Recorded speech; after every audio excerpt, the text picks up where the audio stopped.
بریم برای تعویض دیسک صفحه هوندا. اول این دوتا پیچو باز میکنیم با اینو اگزوز میکشیم بیرون، بعد پیچای دور اینو باز میکنیم درش میاریم. هندل هم باید باز بشه.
خب دوستان اینم در آوردیم، این شیشه پیچ هم باز کردیم، فراراشو در آوردیم، میرسیم به این خاره.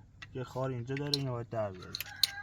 ما اینو آماده گذاشته بودیم، این خاره رو در میاریم، میرسیم به دیسک صفحه.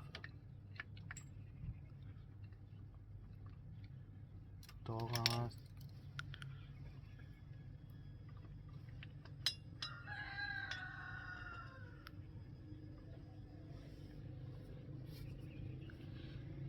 این دیسک صفحه هست، اینا ردیفی هست، اینا رو باید بچینید. آخر سر یه دونه میاد این بالا باید نیست.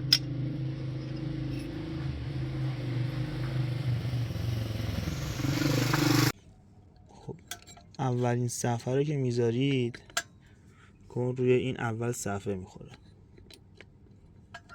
اینو بردارم، بعد جلوی دیسک میخوره،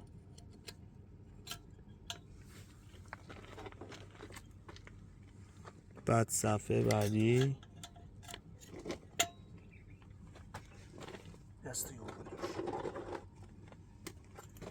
بعد یه دیسک دیگه میخوره. همینجوری ردیفی میچینید تا برسید به تهش.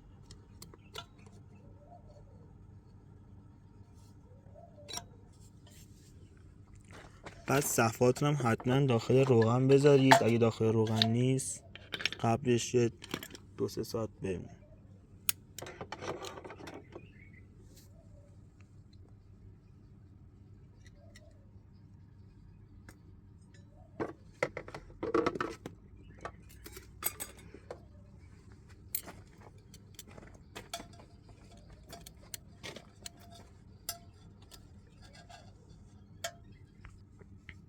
خب همه رو چیدیم، اینا رو همه رو ردیفی میذاریم.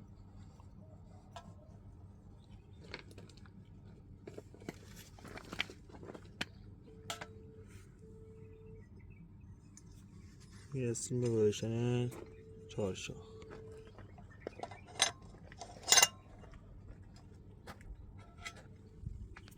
خب اینا همه ردیفی هن.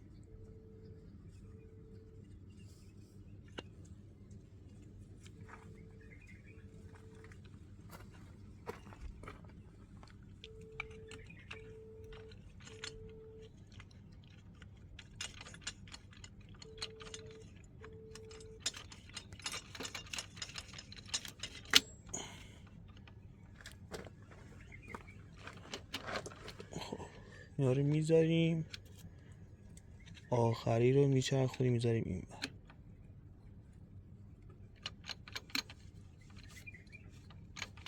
به این صورت. حالا این بعد یه ذره بچسته، یه ذره باید فشارش بدم. شیشه پیچ رو میبندیم،